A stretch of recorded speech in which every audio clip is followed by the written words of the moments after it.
Haleluya. Nina furaha sana kuwepo na nyie tena katika kipindi hiki. Nimekuwepo katika mji wenu toka Jumatano. Nitarudi Dar es Salaam mapema kesho asubuhi, kwa sababu kesho mpaka Jumapili ijayo tuna maombi ya mfungo ambayo yatakuwepo kwenye kanisa la Dar es Salaam. Bwana Yesu asifiwe sana. Bwana Yesu apewe sifa. Awali ilikuwa nije jana asubuhi na kuondoka jana usiku ili leo niwepo kanisani, lakini nafikiri nilipima nikaona sio vizuri kukimbizana. Kwani nikiwa huku na kule tofauti ni nini? Bwana Yesu asifiwe sana.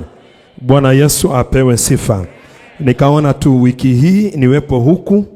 Haleluya. Kwa sababu najua mimi naposafiri huwezi kuamini, ni kama napumzika. Majukumu yaliyoko Dar es Salaam ni mengi kweli kweli.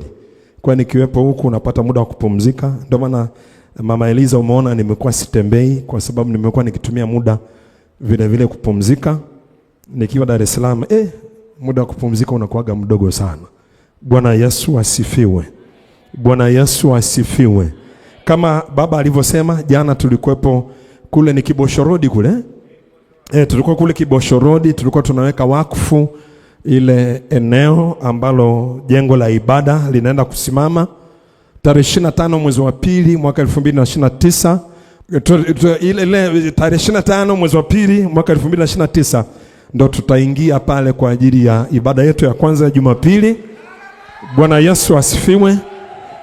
Na kama ambavyo tunamngoja pia Bwana Bishop Dickson, inawezekana wiki hiyo nzima kukawa na semina ambayo ndo inatua katika uzinduzi rasmi wa lile jengo tarehe 25 mwezi wa pili mwaka 2029. Kwa hiyo tuna miaka mitatu ya kuifanya kazi iliyo mbele yetu, na Mungu atatusaidia. Hebu sema pamoja nami, na Mungu atatusaidia. Biblia nasema kwenye kitabu cha Zaburi ya 60 na mstari wa 12, kwa msaada wa Mungu tutatenda mambo nini jamani? Makuu. Kwa msaada wa Mungu tutatenda mambo makuu. Atatutumia msaada wake toka patakatifu pake. Nafikiri Zaburi 20 na mstari ule wa 2, atatutumia msaada toka patakatifu pake. Lakini vile vile tunamwamini Mungu sawa sawa na Isaya 41 na mstari wa 10, anasema kwamba usiogope maana mimi ni Mungu wako. Anasema usiogope maana mimi niko pamoja nawe. Usifadhaike kwa maana mimi ni Mungu wako. Nitakutia nguvu, nitakusaidia, nitakushika kwa mkono wa kuume wa haki yangu. Atatutia nguvu kwa ajili ya hii kazi, atatusaidia kwa ajili ya hii kazi, atatushika kwa mkono wake wa kuume kwa ajili ya hii kazi. Bwana Yesu asifiwe sana. Na mstari wa 13, hebu tuangalie pale mstari wa 13. Mstari wa 13 sura hiyo hiyo. Kwa maana mimi Bwana Mungu wako, mimi Bwana Mungu wako nitakushika mkono wako wa kuume nikikuambia usiogope. Mimi Mungu nitakusaidia. Kwa hiyo Bishop Dickson na Pastor Eliza, msiogope, Mungu mwenyewe atawasaidia. Bwana Yesu asifiwe sana. Bwana Yesu apewe sifa. Na watu wa Mungu wa thamani, pamoja na kwamba baba huyu na mama huyu Mungu atawasaidia, lakini wewe ni mtu wa muhimu sana katika hiyo equation. Wewe ni mtu wa muhimu sana. Hebu watusaidie, watupe Mambo ya Nyakati wa kwanza. Mambo ya Nyakati wa kwanza sura ya 12. Mambo ya Nyakati wa kwanza sura ya 12.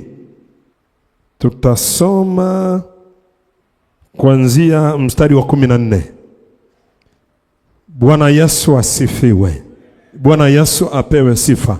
Mimi naombe tu maalum kwenu, simameni na hawa wazee, simameni na huyu bishop na mke wake, hii kazi fanyeni. Bwana Yesu asifiwe sana. Maana Biblia nasema heri wawili kuliko mmoja, maana wanayo ijara njema kwa ajili ya kazi yao. Alafu nasema lile ambalo linaweza likamshinda mtu mmoja aliye peke yake, watu wawili watashinda. Watu wawili watashinda. Bwana Yesu asifiwe. Kwa nini ninaomba msimame nao katika hii kazi? Maana walipo wawili watatu wamekusanyika kwa jina lake, Mungu yuko hapo katikati. Mungu yuko hapo katikati. Kwa nini ninaomba msimame nao, mshirikiane nao ili kazi ikaweze kukamilika jinsi ilivyo vema na kupendeza. Ndugu wakae pamoja kwa umoja. Ni kama mafuta mazuri yashukayo toka kichwani mwa Haruni hata ndevuni mpaka pindo la vazi. Ni kama umande juu ya mlima Hermoni. Hapo ndipo Mungu atakapoamuru baraka, na hapo ndipo Mungu atakapoamuru uzima hata milele. Nini anakitafuta? Anatafuta tu umoja wa kwenu. Moja wa kwenu. Zaburi ya 133. Bwana Yesu asifiwe. Na kama sikosei, Mambo ya Nyakati wa Pili 30:12 anasema mkono wa Bwana, au tunaweza kusema kwa maneno mengine, Roho wa Mungu alikuwa akiwapa moyo mmoja wa kuitii amri ya mfalme na viongozi kwa neno la Bwana, kwa neno la Bwana. Kwa hiyo Mungu katika kanisa la mahali akawape moyo mmoja wa kuifanya hii kazi. Akawape moyo mmoja wa kuimaliza hii kazi. Roho ya umoja kutoka kwa Mungu ikaachiliwe juu yenu. Roho ya kupendana toka kwa Mungu ikaachiliwe juu yenu. Roho ya mshikamano na ushirikiano toka kwa Mungu ikaachiliwe juu yenu kwa ajili ya kazi iliyo mbele yenu. Bwana Yesu asifiwe. Bwana Yesu apewe sifa. Anasema Mambo ya Nyakati wa kwanza, pale Mambo ya Nyakati wa kwanza 12, anasema hao wa wana wa Gadi walikuwa maakida wa jeshi. Yeye aliyekuwa mdogo amelingana na 100, na yeye aliye mkuu na 1000. Mstari wa 15 twende. Anasema hao ndio wale waliovuka Yordani katika mwezi wa kwanza ulipofurika kingo zake zote, na wakawakimbiza wote wa bondeni kuelekea mashariki na magharibi pia. Hii ni mara ya pili kwenye Biblia unasoma watu wakivuka mto Yordani wakati ukifurika. Mara ya kwanza wakati ndo kwanza wanaingia nchi ya ahadi, afu ule upako haukuachilia, ukaendelea kuwa pamoja nao. 16, hebu tuendelee. Anasema tena wakafika ngomeni kwa Daudi baadhi ya wana wa Benjamini na Yuda. 17, naye Daudi akatoka ili kuwalaki, akajibu akawaambia. Sasa kuna maneno ya muhimu sana hapa nataka tuyaone. Anasema kama mmenijia kwa amani ili kunisaidia. Kama mmenijia kwa amani ili kunisaidia. Hata Daudi mwenyewe alihitaji watu wa kumsaidia, pamoja na kwamba Mungu alikuwa anamsaidia, pamoja na kwamba alipako mafuta kwa nafasi aliyosimama, alihitaji watu wamsaidie. Bishop Dickson na mke wake wanahitaji watu wawasaidie, na watu wa kuwasaidia ni nyie. Bwana Yesu asifiwe sana. Bwana Yesu apewe sifa. Kinachojengwa pale sio nyumba yao ya kuishi, ni nyumba yetu ya kuabudu. Bwana Yesu asifiwe. Bwana Yesu apewe sifa. Na Mungu ameweka neema juu yao watangulie mbele. Hebu tuwafuate, tufanye nao ili hii kazi ipate kukamilika. Haleluya. Bwana Yesu asifiwe. Basi moyo wangu utaambatana nanyi. Lakini kama mmekuja kunisaliti kwa adui zangu, kwa kuwa hamna udhalimu mikononi mwangu, Mungu wa baba zetu alitazame neno hili na kulikemea. Na najua hili jambo hatatajwa kwenye kanisa la MTBC Kilimanjaro, maana sisi tunapendana, maana sisi tunashirikiana, maana sisi tunashikamana, maana sisi tuna umoja katika jina la Yesu aliye hai. Bwana Yesu asifiwe sana. Bwana Yesu apewe sifa. Mstari wa 18. Anasema ndipo roho ikamjilia Abishai mkuu wa 30, naye akasema sisi tu watu wako. Njoo Bishop Dickson na Pastor Eliza, njoo msimame hapa. Njoo msimame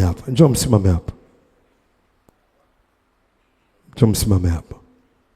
Angalieni kanisa Mungu amewapa kulichunga. Simama tu afa, angalia usichanganye, unaweka mke wako upande gani? Amen. Nilimwomba bishop na mke wake. Au na wewe ni bishop nini?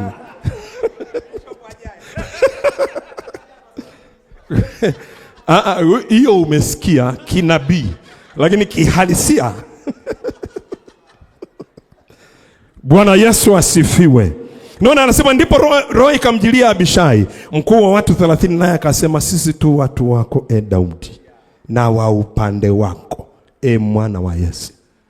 Yaani ni roho wa Mungu anawafanya muwe upande wa baba huyu na mke wake. Amen. Yaani nyie mnakuwa wa kwao na mko upande wao. Bwana Yesu asifiwe.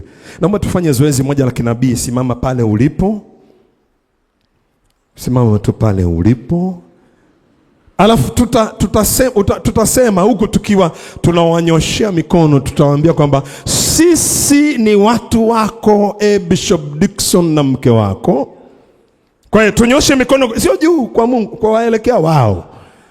Hebu tuseme sisi ni watu wako, Bishop Dickson na mke wako. Najua sauti ya umati huu ni mkubwa kuliko ile nayesikia. Hebu sema sisi tu watu wako, Bishop Dickson na mke wako. Na tu upande wako, askofu na mke wako. Amani na iwe kwako, na iwe kwetu sisi tunao kusaidia. Mungu awe upande wako, na upande wetu tunao kusaidia. Hebu mpe Bwana Yesu makofi mazuri, shangwe na vigelegele. Mungu awabariki. Mungu awabariki sana Bishop na Mama Bishop. Bwana Yesu asifiwe sana. Bwana Yesu apewe sifa. Anasema, nirudia tena, sisi tu watu wako, Daudi, na wa upande wako, mwana wa Yese. Amani na amani iwe kwako, na amani iwe kwao wakusaidiao. Sasa angalia askofu, ili uelewe nini maana na Pastor Eliza, ili muelewe nini maana ya watu wa Mungu kuwasaidia. Nini maana ya watu wa Mungu kuwasaidia? Maana kusaidiaye ndiye Mungu wako. Kwa sababu Mungu anakusaidia, anakuinulia watu wakusaidie. Kwa hiyo wanapokusaidia usione ni watu wanakusaidia, ona ni Mungu anakusaidia kupitia wao. Mungu anakusaidia kupitia wao. Mungu anakusaidia kupitia wao. Mungu anakusaidia kupitia wao. Na Mungu anaposaidia, Mambo ya Nyakati wa Pili sura ya 26, hebu tuende mstari wa 15. Mambo ya Nyakati wa Pili 26 na mstari wa 15. Anasema, akafanya katika Yerusalemu mitambo ya vita iliyobuniwa na watu wa stadi, iwekwe juu ya minara na juu ya buruji, ili kutupa mishale na mawe makubwa. Hiyo sehemu ya mwisho wa mstari ndo anapolenga. Jina lake likaenea mbali sana, kwa kuwa alisaidiwa mno ajabu, hata akapata nguvu.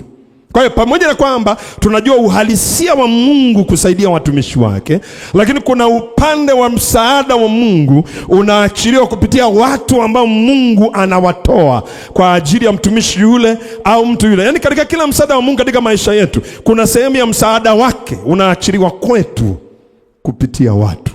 Kwa hiyo watu wanapotusaidia, usiwaone watu, muone Mungu akusaidiaye kupitia hao watu. Kupitia hao watu. Bwana Yesu asifiwe sana. Bwana Yesu apewe sifa. Kama ulikuwa, kwa wale wachache ambao tulipata nafasi ya kuwepo kwenye ibada ya kwanza, mnafahamu kwenye ibada ya pili tunaendeleza somo, lakini naomba nikuombe msamaha. Nimebadilishiwa kabisa moyoni cha kusema, na siwezi kuforce kile ambacho nataka mimi. Lazima niseme kile ambacho naamini Mungu ameniwekea moyoni kwa Roho wake Mtakatifu. Bwana Yesu asifiwe sana. Na kitu cha kwanza kilichokuja nilipomaliza kuhudumu kwenye ibada ya kwanza, niliporudi kwenda kukaa, wakati taratibu za kumaliza ibada zilikuwa zinaendelea, niliulizwa swali ndani ya moyo. Nikaulizwa hili swali, hivi watu wangu wanajua kwamba wanaponijengea nyumba kwamba wananitumikia? Je, wanafahamu wanaponijengea nyumba wananitumikia? Bwana Yesu asifiwe sana. Na ziko faida kidogo chache ambazo nataka tuziangalie za kumtumikia Mungu, lakini hasa nikilenga mahususi kwa kushiriki katika kazi ya kuijenga nyumba yake, kwa kadiri Mungu atakavyokuwa anamgusa kila mmoja wetu. Naomba ugeuke umwambie jirani yako, Mungu anagusa, kubali kuguswa. Bwana Yesu asifiwe sana. Unafanya kwa kadiri Mungu akugusavyo kufanya. Wewe unapofanya, unafanya kama tendo la utii. Tendo la nini jamani? La utii. Na mimi na wewe tunafahamu kwamba ukikubali na kutii, nini kinatokea? Unakula mema ya nini? Ya nchi. Sio kila mmoja anaweza akala mema ya nchi. Mema ya nchi, mema ya Kilimanjaro, mema ya kanda kaskazini, mema ya Tanzania yapo kutoka kwa Mungu kwa ajili ya wale wanaokubali na kutii. Na ni muhimu hivi viwili viende pamoja. Lazima kwanza ukubali, lakini haitoshi kukubali. Lazima utii sawasawa na kile unachosikia. Bwana Yesu asifiwe sana. Bwana Yesu apewe sifa. Haleluya. Unajua wakati mwingine unaweza ukaona kitu ni kikubwa. Ni kikubwa tu kwa sababu anakihendo mtu mmoja. Wakianza kuhendo watu wengi, kile kitu kinaanza kuwa kidogo. Kwenye shule moja ya elimu ya awali.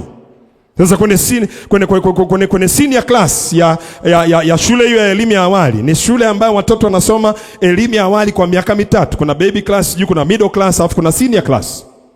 Sasa kuna ile senior class, darasa la watoto wa mwaka wa 3 kwenye hiyo shule, mwalimu aliuliza swali. Akasema, unamwekaje tembo kwenye fridge? How do you put an elephant in a fridge? Bwana Yesu asifiwe sana. Watoto akasema hili swali, kila mtoto anafikiri hivi, kweli tembo na ukubwa ule unamuingizaje kwenye fridge? Bwana Yesu asifiwe sana. Mtoto mmoja akanyanyua mkono. Akaambia okay Dennis. Sio Dennis, pastor. Azaka akafikiri nimemuita tena. Bwana Yesu asifiwe. Bwana Yesu asifiwe sana. Bwana Yesu apewe sifa. Akasema, madam, you cut and you put. Unamkata alafu unamweka. Jamani, MTBC Moshi, mnamwekaje tembo kwenye friji? Unakata alafu unamweka. Bwana Yesu asifiwe sana. MTBC Moshi, tunamalizaje huu mradi wa jengo la kule Kibosho Road? Tunakata alafu tunaweka. Kwa hiyo ikikatwa kwenye vipande vidogo vidogo, kila mmoja akichukua size aiwezayo. Bwana Yesu asifiwe sana. Hii kazi itaisha. Kazi itafanya nini? Kazi itaisha. Kwa hiyo tunatakiwa kujua kwamba kujenga nyumba ya Mungu ni moja ya utumishi ambao Mungu anatuitia. Na kitu cha kwanza ambacho natamani kitokee katika kanisa la mahali, tunaipata kwenye kitabu cha Ezra sura ya 1. Tasoma mstari wa 1.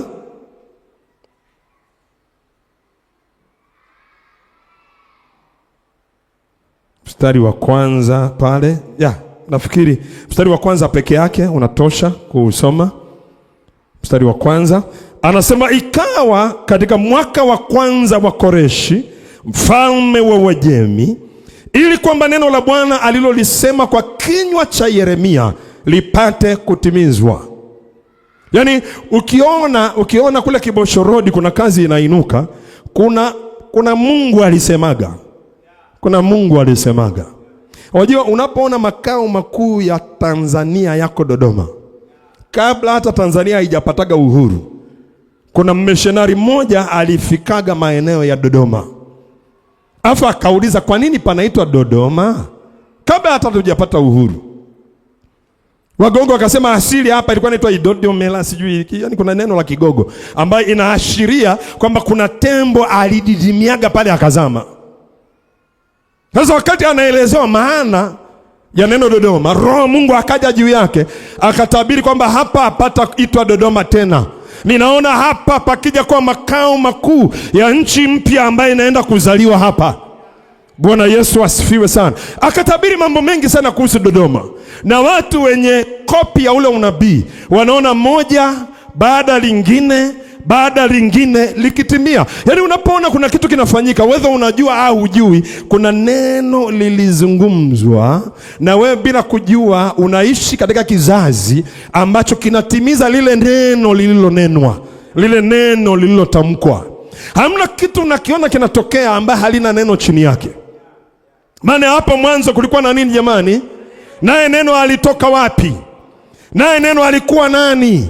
Vyote vilifanyika kwa huyo, wala pasipo huyo hakikufanyika chochote ambacho kilifanya nini jamani? Kilifanyika. So when you see anything, ukiona kitu chochote, liko neno aise, liko neno, haitokei tu. Ni kwamba hatujiangaishi kujua kama kuna neno. Nafikiri kwenye kitabu cha Waebrania 11 mstari ule wa 4 anasema kwa imani twafahamu kwamba ulimwengu uliumbwa kwa neno la Mungu.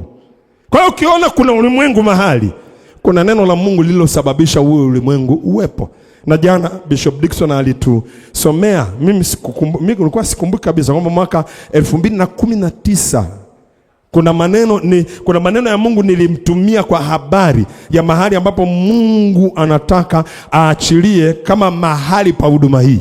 Bwana Yesu asifiwe sana. Bwana Yesu apewe sifa. Samueli wa kwanza sura ya 3 na mstari wa 21 anasema ndipo Bwana akaonekana tena huko Shilo. Maana Mungu alijifunua kwa Samueli huko Shilo kwa neno la Bwana. Kwa sababu kabla hajaonekana lazima kwanza ajifunue kwa neno.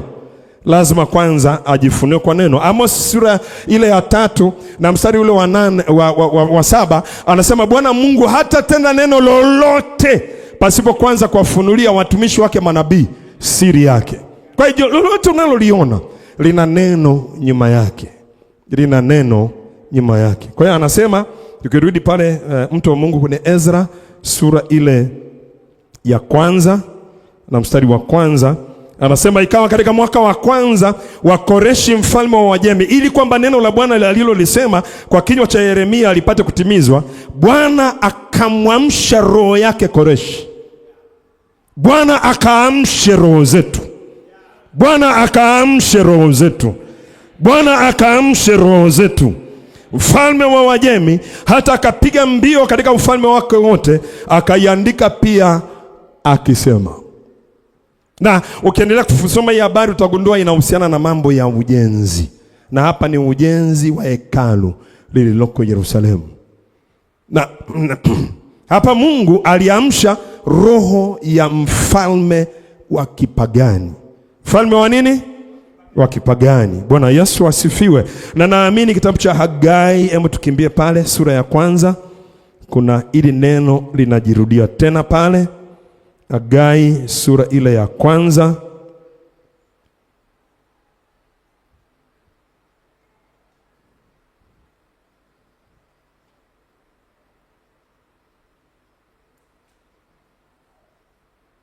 Mstari wa 12.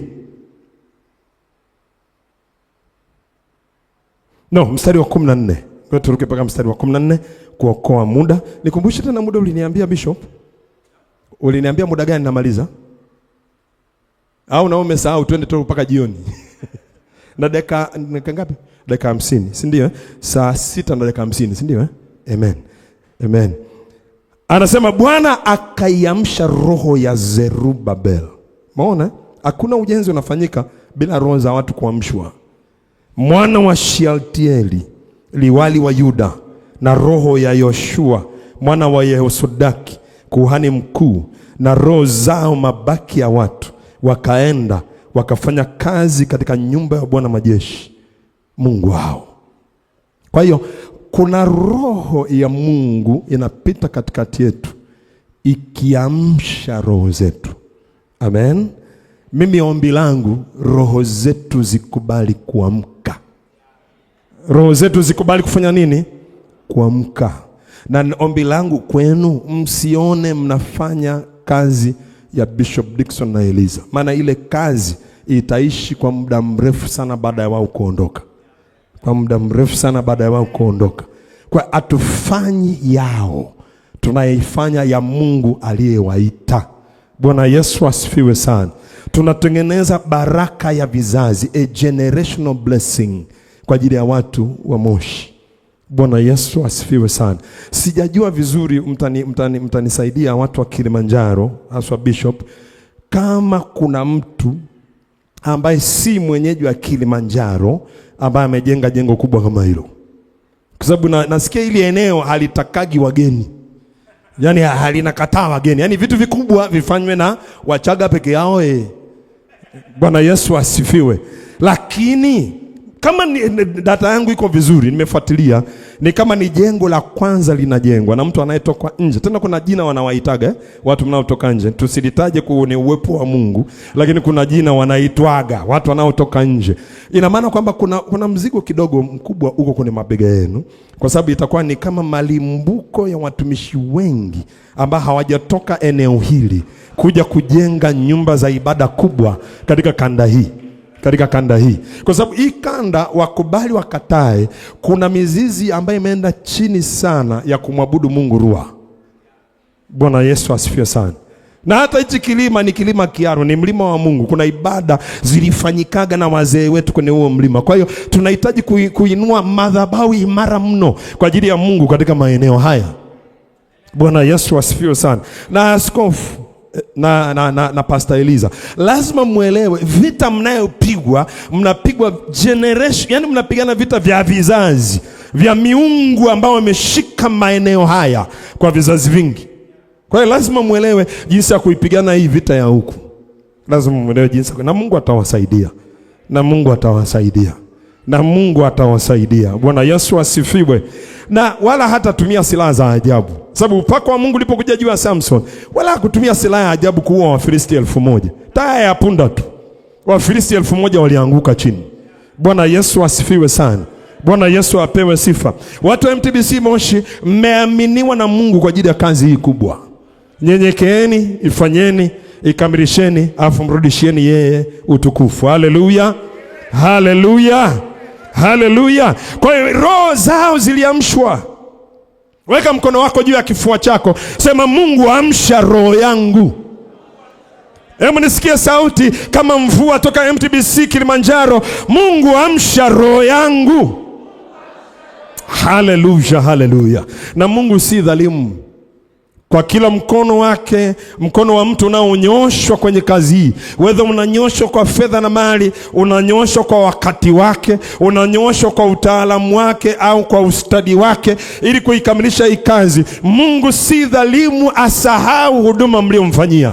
Na tutaangalia haraka tutapita kwenye baraka ambazo zinaachiliwa kwa sababu ya kumtumikia Mungu. Huyu mwenyewe Koreshi hakutoka salama. Mgeukie jirani yako mwambie Koreshi hakutoka salama. Na ni mpagani, hayuko kwenye agano. Yaani sio mtu wa agano, lakini kwa sababu alijenga. Na tunaona watu wawili katika Biblia ambao walijenga na sio wana wa agano, ambao Mungu alifanya vitu vikubwa na vizito kwa ajili yao. Bwana Yesu asifiwe sana. Bwana Yesu apewe sifa. Tunapojenga jengo, tunaweka kitu cha kudumu. Kitu cha kufanya nini, kanisa la Mungu? Cha kudumu. Kuna yale maneno Mungu alizungumza na Kornelio, akamwambia kwamba sala yako na sadaka yako imepanda juu kwa Mungu kama kumbukumbu. Kila sadaka tunayotoa kwa ajili ya kujenga au kufanya kitu chote permanent kwenye ufalme ni sadaka ya kumbukumbu. Sio Mungu anakukumbuka wewe tu, anakumbuka na watoto wako, anakumbuka na wajukuu zako. Bwana Yesu asifiwe sana. Kwa kadiri Mungu anavyotugusa kufanya, tufanye. Na naamini hiyo neema imeachiliwa ili tuifanye kazi yake na tuifanye kwa ukamilifu. Sasa hebu kwa haraka, kwa sababu ya muda tulionao, tuna kama dakika 40 hivi, faida za kumtumikia Mungu, hususa kumtumikia Mungu kupitia ujenzi huu ulio mbele yetu.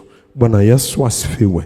Na moja ya vitu ambavyo ninaomba sana kwa ajili yako, uwe mwepesi kusikia msukumo wa Mungu ndani yako, sauti ya Mungu ndani yako, uongozi wa Mungu ndani yako, vile ambavyo utahusika katika hii kazi ambayo iko mbele yetu. Tuanze na huyu Koreshi ambaye tumetoka kumsoma.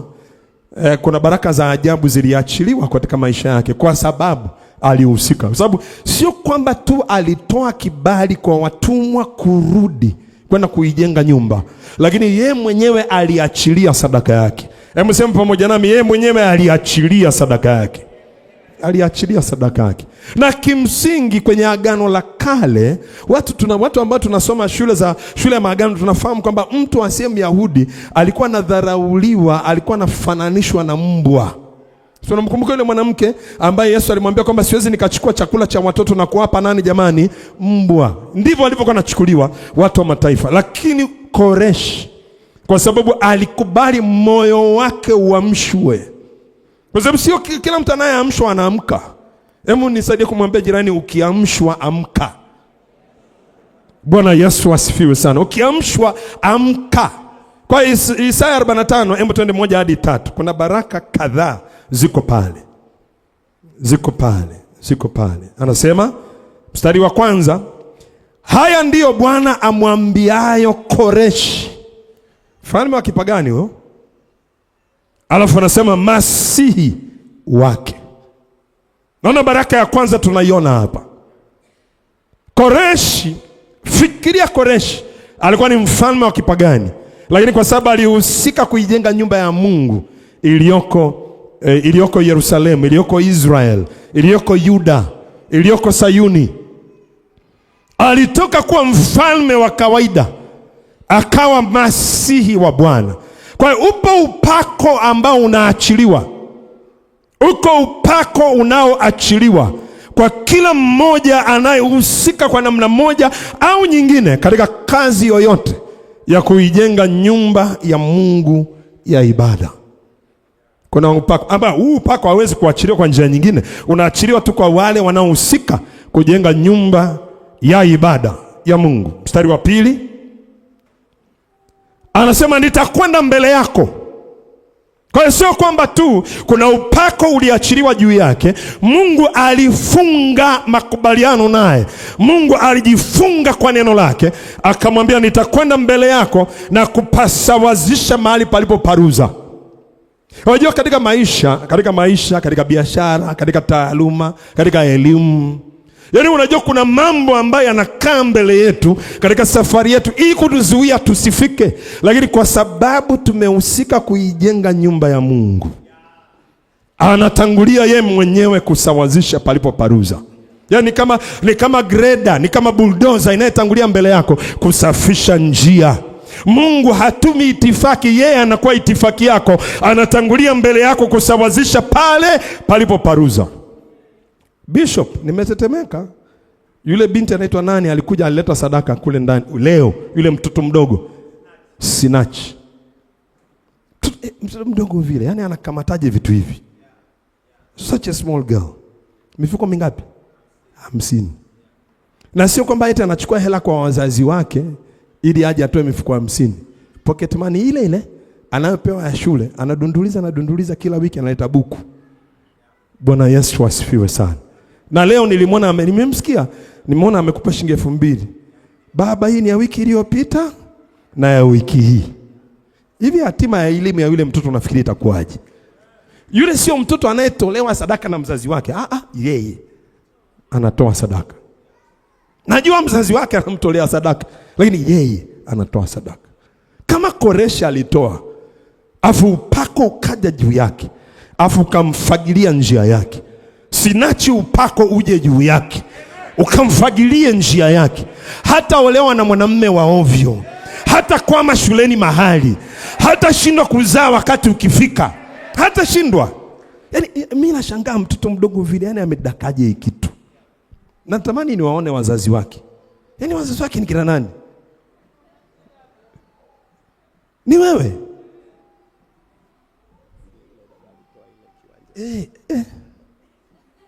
Mbona hii familia inanitisha sasa? Kwa sababu mama yake juzi Jumatano alikuja, ameuza kiwanja, akatoa ujira wote wa kiwanja kwa ajili ya ujenzi. Saizi mtoto kwenye pocket money hiyo, kwa sababu sisi hatuwapi watoto wetu pocket money kubwa. Hela ya ubuyu na maji umo anakata, analeta sadaka kwa Bwana. Hata kwama njiani. Bwana Yesu asifiwe. Bwana Yesu apewe sifa. Yaani pale ambaye hata binti, sikiliza binti yangu hapo nyuma ya Dennis, pale ambapo hata wewe hujawahi kuota kufika, mtoto wako atafika. Yaani mtoto wako atafika. Tena sio kwa kutumia nguvu. Bwana Yesu asifiwe. Kwa hiyo anasema nitakwenda mbele yako na kupasawazisha mahali palipoparuza. Mimi naomba niulize swali. Wangapi wanatamani Mungu atangulie mbele yao, asawazishe palipoparuza?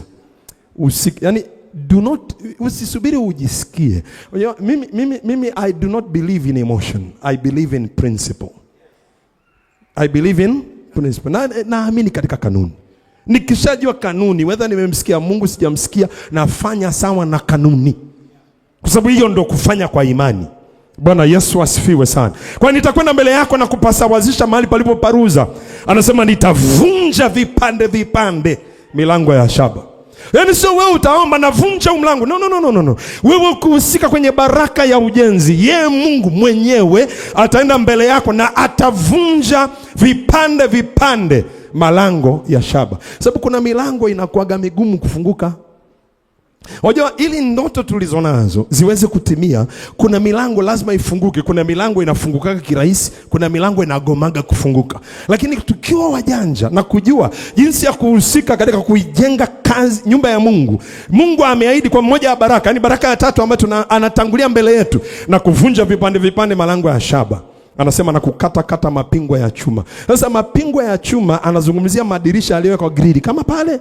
Yaani ina maana kuna grili dirishani inayokuzuia usi access kitu. Unajua kazi ya mlango, sikiza kwa makini, kazi ya mlango ni kukutoa kwenye peo moja kwenda kwenye upeo mwingine. Ni transition. Yaani ule pale mlango tuko ndani, ili uende nje lazima upite pale. Lakini dirisha ni mahali ambapo una access vitu toka kwenye upeo mwingine. Mahali ambapo unapokea vitu toka kwenye upeo mwingine. Na kwetu sisi dirisha ni mahali ambapo tunapokea vitu toka kwenye ulimwengu wa roho kuja kwenye ulimwengu wa nini? Wa mwili. Ukienda benki unaenda kuchukulia hela dirishani. Ukienda dukani unachukulia bidhaa wapi? Dirishani. Lakini kwenye maduka makubwa ndio unapita mlangoni kwenda kuchukua. Sasa kile kinachozuia, kinachotakiwa kuja kwako toka kwenye ulimwengu wa roho, kwa sababu umeamshwa roho ukakubali kujenga nyumba ya Mungu, Mungu anakata mapingo ya chuma. Sasa hata mstari wa 3 ndio kuna baraka ya ajabu sana. Mstari wa 3 angalia, nami nitakupa hazina za gizani. Sikia, hii ahadi sio ya kuomba, hii ahadi ni ya kutii, kujenga. Baba, kuna vitu tunaomba, yani angalia, ni ahadi sio na masharti, omba. Ahadi yenye masharti, fanya masharti. Fanya tu masharti. Bwana Yesu asifiwe sana. Bwana Yesu apewe sifa. Nami nitakupa hazina za gizani. Hivi tumesikia katika nchi yetu kuna madini kibao, lakini watu waliokoka sio wengi sana wako huko. Kwa sababu tunasema wale watu wengine kuna makafara wanatoa ili kufanikiwa kwenye madini. Kwa hiyo na maana katika nchi yetu madini ni moja ya hazina za gizani. Bwana Yesu asifiwe sana. Lakini ukiwa mtu ambaye unaijenga nyumba ya Mungu, atakupa hazina za gizani. Hapo anasema na mali zilizofichwa za mahali pasiri. Yaani kuna mali zako zimefichwa mahali. Sio kwamba atakwambia njoo fukua hapa chukua. Kuna wazo utapewa la kulitekeleza litakalofichua hizo mali zilizofichwa za kwako ziweze kukufikia wewe. Watu wa Mungu wa thamani, iko hivi. Mungu anatubariki sio kwa kutupa utajiri, lakini kwa kutupa wazo ambalo litakinga utajiri. Bwana Yesu asifiwe. Bwana Yesu apewe sifa. Mungu hatoi utajiri, Mungu anatoa nguvu za kupata utajiri. Anakupa hekima ambayo hekima inaachilia utajiri, mali na ukwasi katika maisha yako. Sababu tunajua baraka za Mungu zinakuja juu ya kazi za mikono yetu. Kazi za sio moja. Hebu muulize jirani yako, wewe una vyanzo vingapi vya mapato?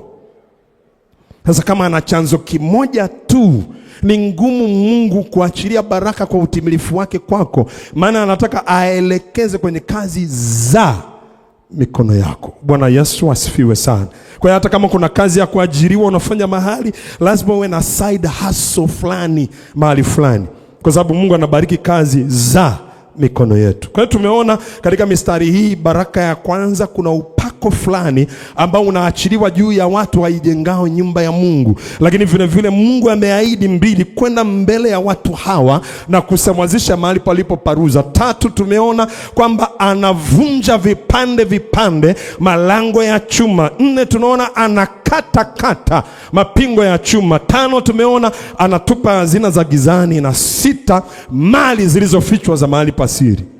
Sasa condition ya hii, Koreshi hakuwa muombaji. Kwanza, hakuwa mtoto wa agano. Hebu sema hakuwa hata mtoto wa agano.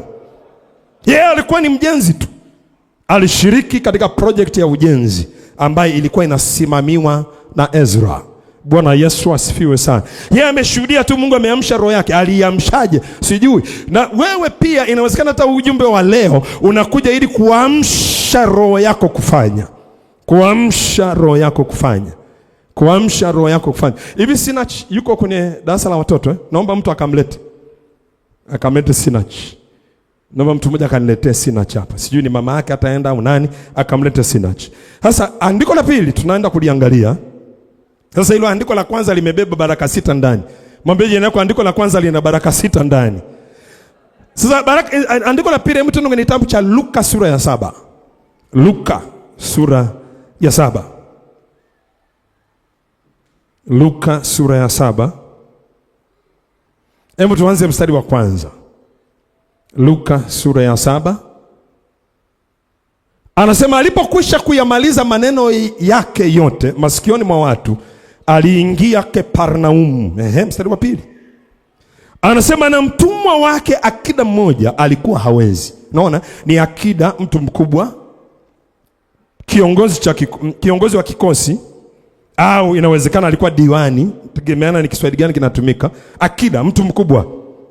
Anasema alikuwa na mtumwa mmoja alikuwa hawezi. Sasa mtumwa ni tofauti na mtumishi. Mtumishi kwa siku za Biblia anakuja, anafanya kazi, analipwa, anarudi nyumbani. Lakini mtumwa alikuwa anamilikiwa na yule mtu ambaye ndio mwenye mtumwa. Hebu njoo Sinach, mamake hebu njoo pia. Sinach njoo. Barikiwe. Uko darasa la ngapi? La 5. La 3 au 5? 5. Yuko darasa la 5. Jesus. Na watoto wanasoma na umri mdogo siku hizi. Mimi nilipokuwa hivi labda nilikuwa naingia darasa la kwanza. Changanya Mmasai, chunge ng'ombe saa ngapi, shule saa ngapi. Hebu naomba tunyoshe mikono kuelekea mtoto huyu. Baba Mungu, katika jina la Yesu, tunapoweka mikono juu ya mtoto wako huyu ambaye ndani ya moyo wake umemwekea afanye hiki anachokifanya, Mungu, katika jina la Yesu, jinsi ambavyo amekunjua moyo wake kwako, hatima yake ikakunjuke katika jina la Yesu aliye hai. Msaidia huyu mtoto katika shule ya isomayo sasa na shule iliyo mbele yake. Kama ambavyo tumejifunza upako wa kipekee uje juu yake. Tangulia mbele yake, sawazisha palipo paruza. Katika jina la Yesu aliye hai. Asante Mungu kwa sababu utamsaidia huyu mtoto. Kuna siku moja tutamkuta mahali pa juu sana.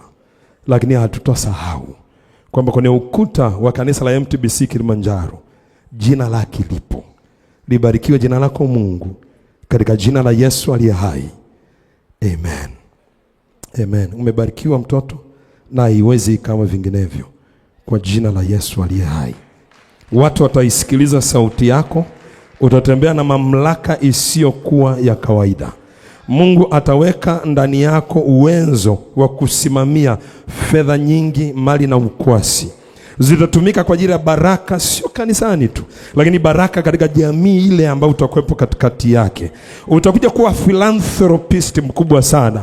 Mungu atakwenda kuachilia ndani yako mawazo yatakayo kusaidia kutengeneza fedha. Ninasikia God is making you a wealth creator. A wealth creator. a wealth creator, katika jina la Yesu Kristo. Anakupa weledi na ujanja wa biashara, ujue jinsi ya kupeleka hela huku na huku ili ziongezeke. Itafika mahali wewe hutafanya kazi ili upate hela, bali hela zako zitakufanyia kazi zenyewe ili ziachilie fedha katika maisha yako, katika jina la Yesu Kristo wa Nazareth aliye hai. Mtu mmoja aseme amen. Hallelujah. Mungu akubariki binti.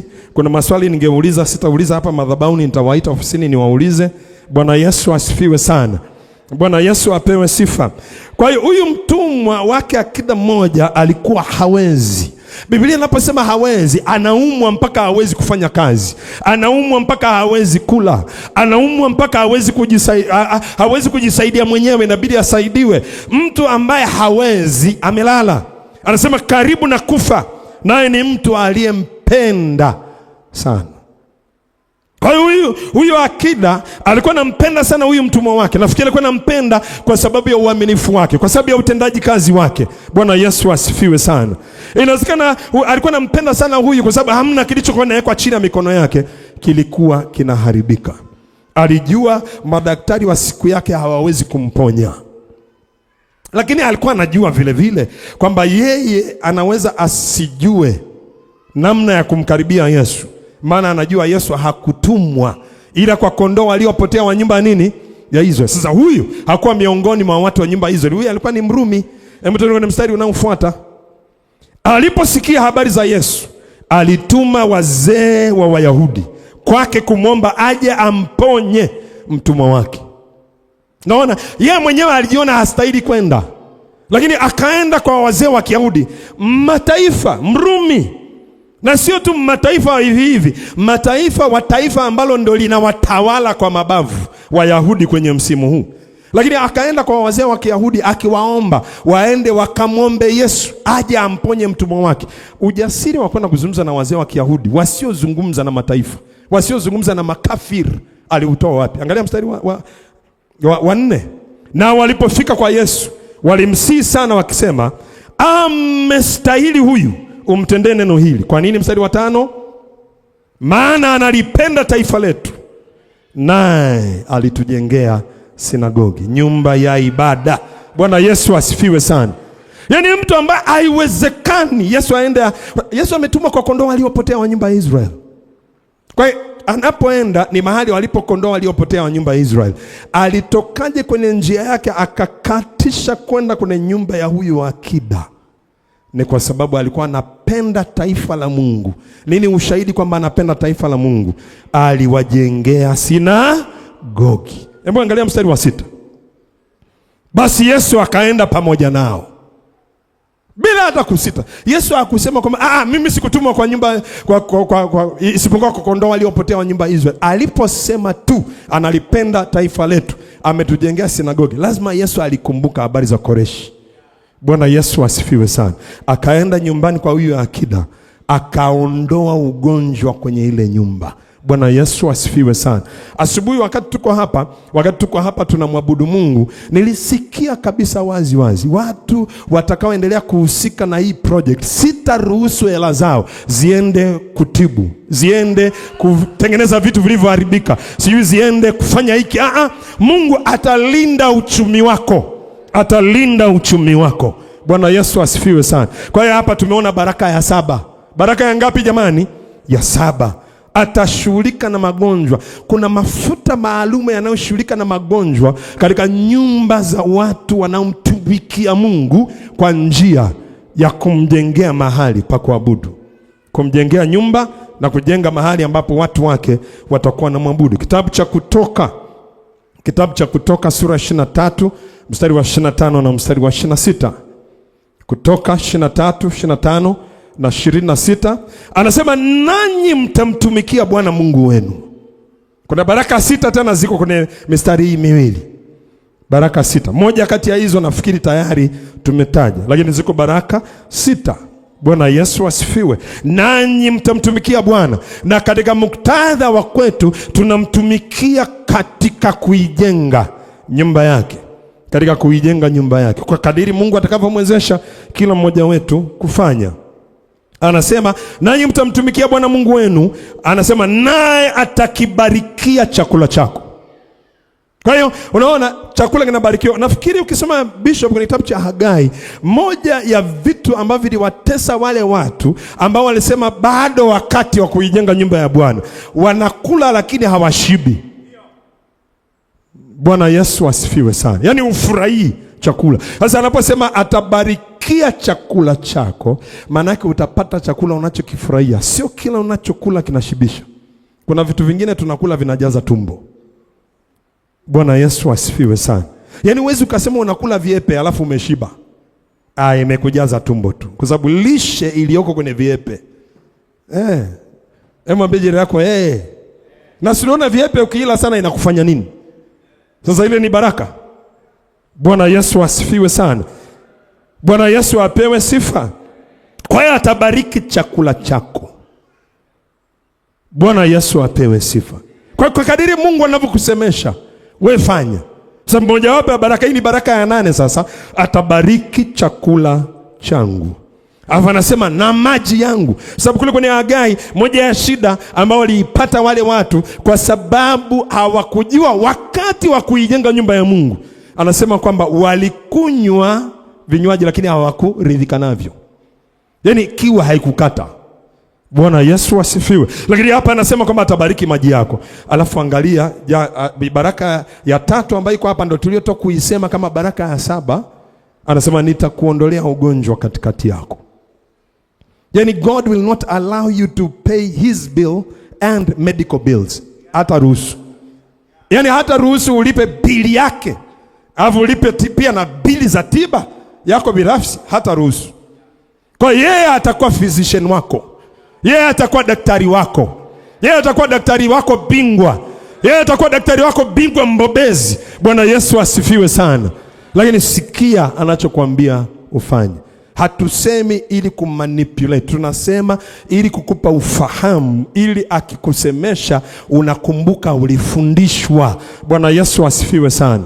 Maana Biblia anasema kwenye Isaya nafikiri 30:20-21, anasema japokuwa utakula chakula cha shida na maji ya msiba, lakini walimu wako hawatafichwa. Macho yako yatawaona walimu wako. Alafu mstari wa 21 anasema sikio lako litasikia sauti nyuma yako ikisema njia ni hii, unapotaka kugeuka kwenda mkono wa kushoto au unapotaka kugeuka kwenda mkono wa kulia.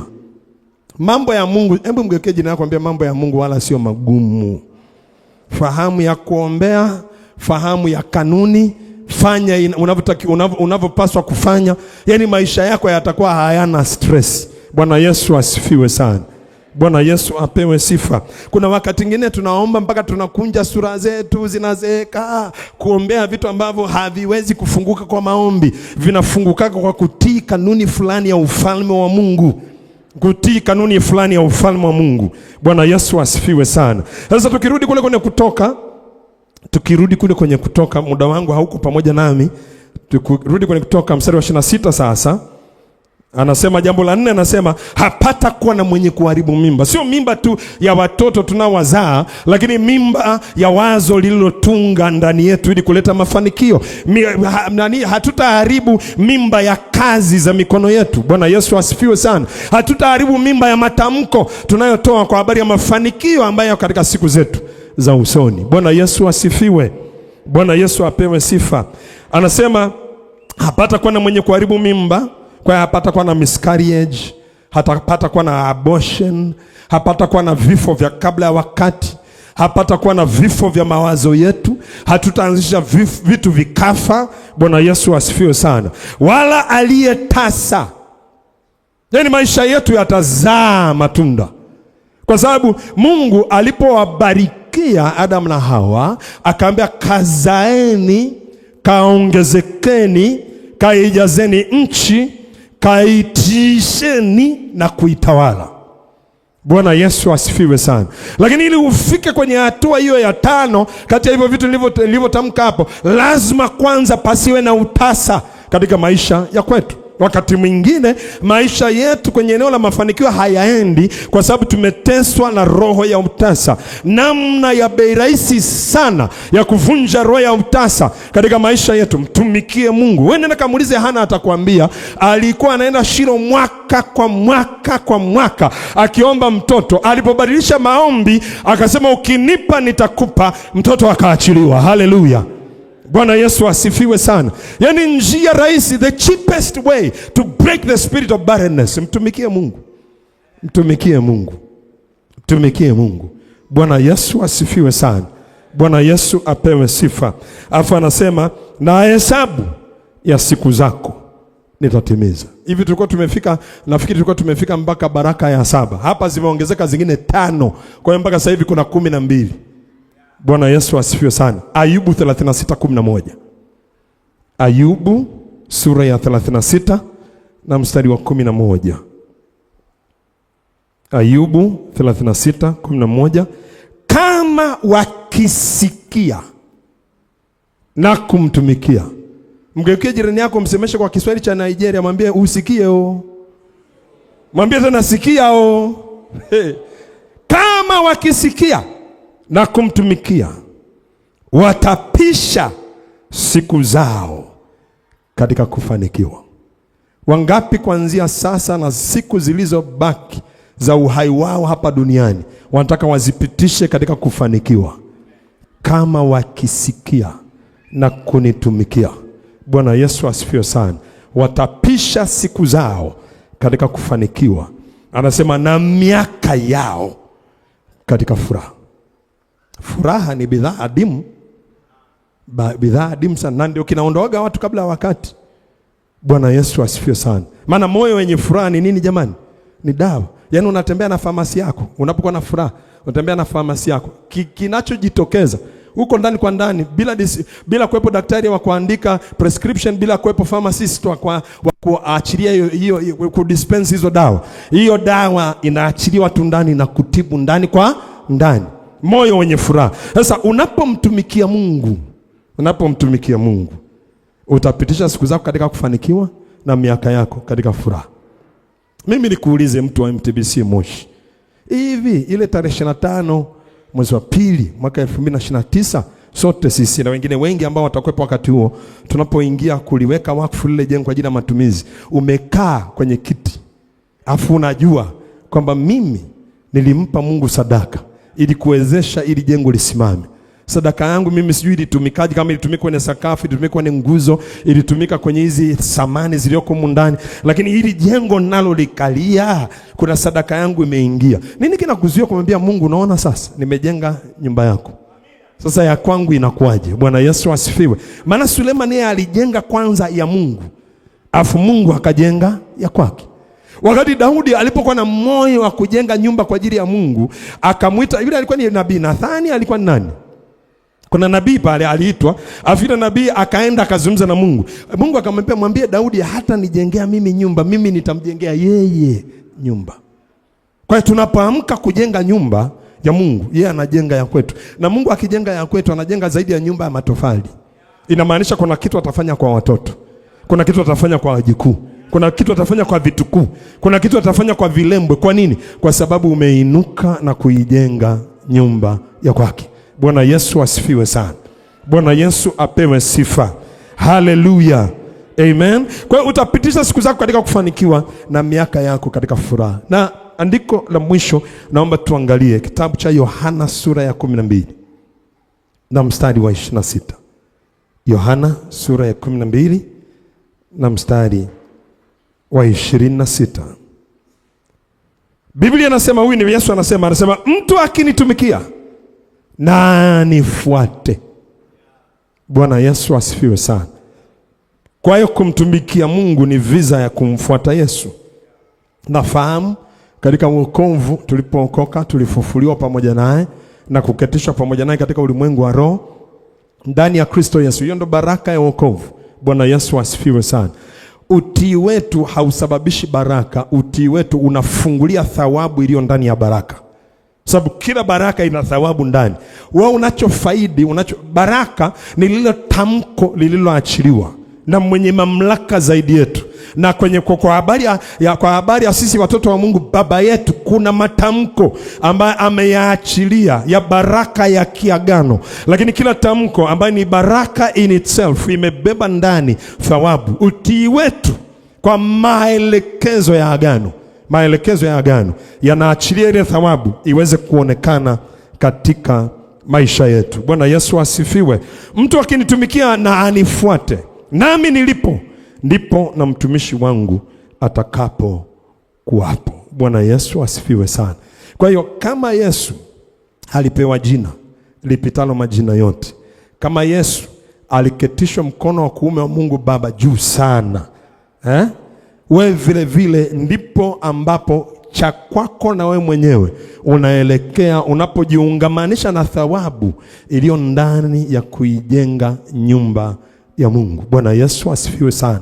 Sio kama nitakumbuka hizo thawabu zote kama nilivyozitaja, lakini nakumbuka ya kwanza kabisa ambayo tuliitaja, namba 1, ambayo tulikutana nayo pale kwa Koreshi. Kuna upako fulani unaachiliwa kwa wale wanaojenga. Kuna upako unaachiliwa kwa wale wanaojenga. Unajua Bishop Dickson, si struggle kwenye eneo la vyombo na kupata vyombo, kwa sababu kuna wakati nilijaribiwa. Wakati kanisa lilipo, nafikiri kipindi hicho mimi sikumbuki kama ulikuwa umeshakuja kusoma Muhimbili, lakini wakati ule tulikuwa tuko Boma. Wakati tukiwa Boma ulikuwa ulishaanza kusoma Muhimbili, si ndio?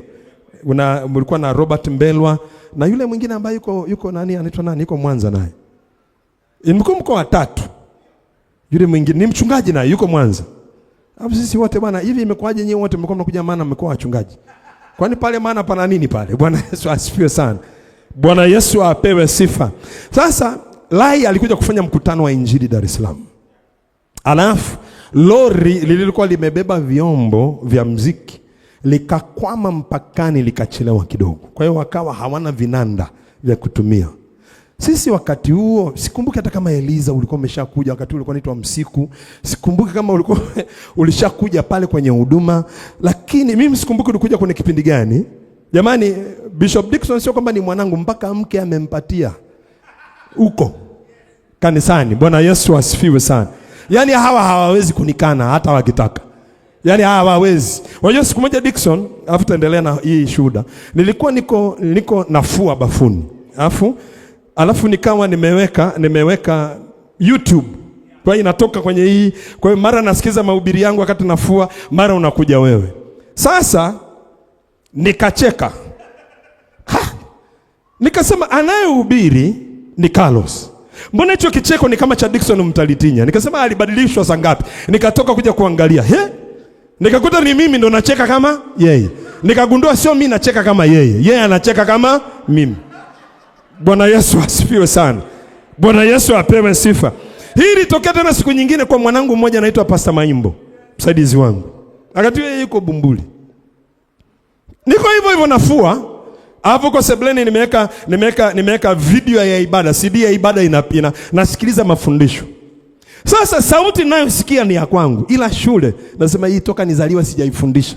Hivi nilikuwa nimekula nini siku hiyo nilipofundisha? Nikatoka nije niangalie. Nilikuwa niko wapi nafundisha? Kuangalia ni Pastor Maimbo lakini kwa sauti yangu. Bwana Yesu asifiwe sana. Kwa hiyo watu wa MTBC Moshi, yani hawa wazee, yani hata wanikane hawawezi. Ukichanja damu yao nimo, nikichanja ya kwangu wamo. Bwana Yesu asifiwe sana. Sasa turudi kwa Lai. Hebu sema turudi kwa Lai. Amekuja kufanya mkutano. Dar es Salaam bwana, kuna makanisa makubwa mengi. Sisi sio kanisa. Sisi tulikuwa tunakaa kinanda kamoja, Kasio, CTK 611.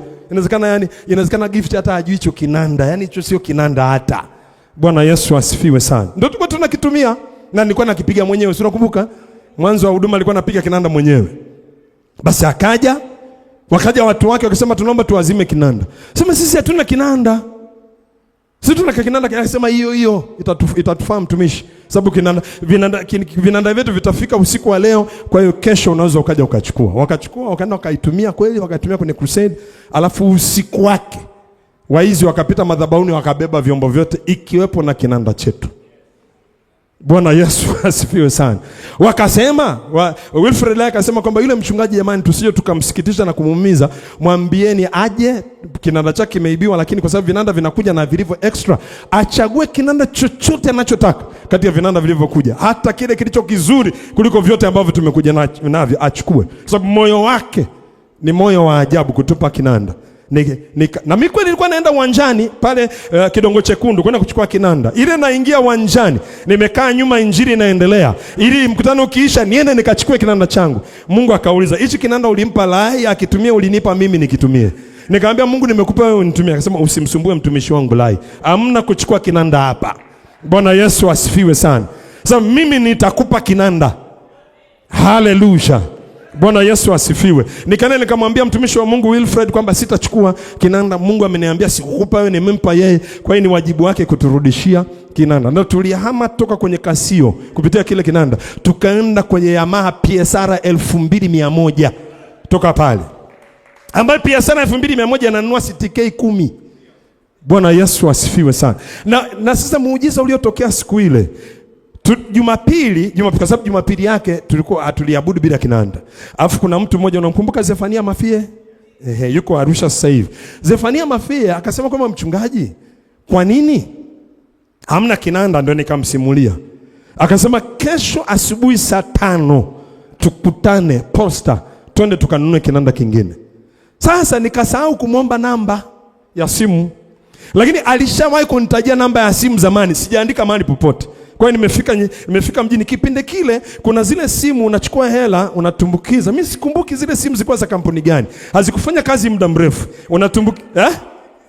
Ni TDCL walikuwa wameingia ubia na kampuni fulani hivi ya kimataifa, ndio Sasa mimi nimefika, nimekaa pale Posta nasubiri, hatokei. Kumbe amebanwa na kazi ofisini. Roho Mtakatifu akasema mpigie. Nikamwambia sina namba yake. Akasema nenda pale nitakupa namba yake. Nikaenda nikatumbukiza hela, asema piga 022, akanitajia namba yake. Kupiga akapokea mwenyewe. Nikamwambia kama mtumishi, nimeshafika hapa Posta. Asema mchungaji, samahani, nakuja. Mimi nilishangaa. Namba amenitajia siku nyingi zilizopita, sijawahi kuiandika mahali, lakini siku ile Roho Mtakatifu akaniambia hiyo namba. Tukatoka naye mguu kwa mguu, tukaenda tukanunua Yamaha PSR 2100. Bwana Yesu asifiwe sana. Unajua vile vyombo, kuna mtu alikuja ofisini, vile vyombo ambavyo viko kushoto na kulia. Eliza zile speaker ambazo iko kushoto, acha zile katikati, kushoto kulia za Kijerumani. Kuna mtu alikuja akanipa Prado ya shilingi, yani alinipa milioni 60 ya Prado. Wakati sina gari. Nikasema ni gari nahitaji hapa au nahitaji vyombo? Nikasema nahitaji vyombo. Alafu nikapata taarifa ya hiyo kampuni. Vile vyombo vina umri wa miaka 10 kwa sababu 2014 mpaka miaka 12. Kwa sababu tulichukua 2014. Tukaenda tukachukua vile vyombo milioni 60. Ni speaker tu. Hamna waya, hamna nini. Speaker tu. Bwana Yesu asifiwe sana. Lakini kila nikimwambia hivi, Mungu imekuaje? Akasema umesahau ulifanya nini kwa Lai? Afu hata mtumishi wa Mungu Christopher Mwakasege aliwahi kujaga mjini akaunguliwa na vyombo vya kurekodi. Wakati huo sisi tunatumia tape recorder za kawaida, hizi tape recorder za kawaida kurekodi. Akaja akanitafuta paka pale Amana Vijana Center, akasema kwamba Jude Solomon, Mariam Solomon, akasema kwamba bwana mtumishi amenituma, anaomba kifaa cha kurekodia. Akasema kifaa tunachotumia kurekodia hakina kiwango kama vya kwenda. Akasema nimetumwa nije nichukue kwako, twende hicho. Mtumishi anajua anachoomba. Nikaenda nikawapa kile kifaa, wakaenda kutumia kwa ajili ya kurekodi. Ilikuwa kifaa ambacho ni cha ajabu. Sasa hivi vifaa vya digital vya kurekodi ndani ya ile huduma, yani havina idadi. Bwana Yesu asifiwe. Bwana Yesu apewe sifa. Siku hizi gift nimeacha kuja na vifaa kwa sababu hapa mnarekodi. Kwa hiyo mnanirekodia, mnanipa. Lakini kila mahali napoenda natembea navyo. Bwana Yesu asifiwe. Bwana Yesu apewe sifa. Kwa usika kwenye hii baraka. Usika kwenye hii baraka. Siku si nyingi Bishop Dickson, bila kutumia jasho, bila hata kuwaza, yani hata sikuwa nawaza hili jambo, hata sikuwa nafikiria. Kuna mtu anatuma Toyota Lexus mpya kabisa, silinda 8, turbo 2, cc 5800, inatoka Marekani, inakuja moja kwa moja mpaka kwa Bishop. Carlos. Bwana Yesu asifiwe sana. Sijatoa shilingi moja kuinunua, sijamsumbua mtu kwanza nilikuwa sihitaji. Mwambie jirani yako kwanza nilikuwa sihitaji. Mimi kagari nilikuwa nako kananitosha. Bwana Yesu asifiwe sana. Lakini kuna mtu tu ameamua kufanya hivyo. Kuna mtu ameamua kufanya hivyo. Sababu kwa hiyo next time nakuja Moshi, dereva anatangulia kwa barabara, mimi nakuja kwa mwewe, simsumbui mtu mje mnipokee. Mkiamka tu mnanikuta niko chumbani kwangu kule ndani kwenu. Bwana Yesu asifiwe sana. Bwana Yesu apewe sifa. Jenga nyumba ya Mungu. Bwana Yesu asifiwe sana. Biblia inasema you shall delight yourself in the Lord and he shall give you the desires of your heart. Utajifurahisha katika Bwana na atakupa haja za moyo wako. Bwana Yesu asifiwe sana. Unajua Bishop, ni kwamba tu Mungu atusaidie. Nipopiga hesabu za awali za kupata eneo na kujenga. Sasa wewe nimekuja huku ndio umenifungua mambo ya force account. Sisi mwanzo tulikuwa tunafikiria contractor. Unajua price tag ilikuja wapi? 47 billion kwa ajili ya lile jengo. Lakini sasa force account nitawatafuta watu wa serikalini ambao wanaabudu kanisani. Wanipe hii shule ya force account unajengaje kwayo? Sababu nimegundua kwamba gharama zinateremka sana kumbe ukijenga kwa force account. Na nilikuwa siogopi hiyo 47 billion. Kwa sababu Bishop, sisi sio kama ni mbaya, lakini nikamwambia Mungu, mimi sichukui viti mahali pengine popote. Nachukua viti Scandinavia pale, zile nchi za Scandinavia.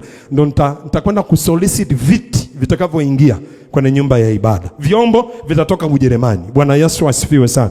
Yaani furniture za mule ndani, yaani nataka ukiwa nje uwe Tanzania, ukiingia tu ndani ya ukuta wetu uko Ulaya. Uko Ulaya. Bwana Yesu asifiwe sana. Yaani wewe ukipigwa nusu kaputi alafu katokea kwenye kanisa la Dar es Salaam, unasema ni lini nilisafiri kuja Ulaya? Hauko Ulaya, uko tu Dar es Salaam hapo. Bwana Yesu asifiwe sana. Sio lazima, mwambie jirani yako sio lazima. Lakini why not? Mwambie jirani yako why not? Mwambie tena jirani yako hata kama hajui Kiingereza, mwambie why not? Sababu sio mimi najenga, anajenga Mungu. Husika na hii kazi. Naomba umshike mkono jirani yako, mwambie husika na hii kazi.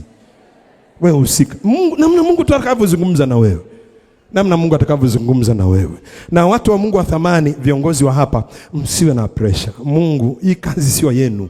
Hii kazi ni ya kwake. He shall provide all of your needs according to his riches in glory through Christ Jesus. Bwana Yesu asifiwe.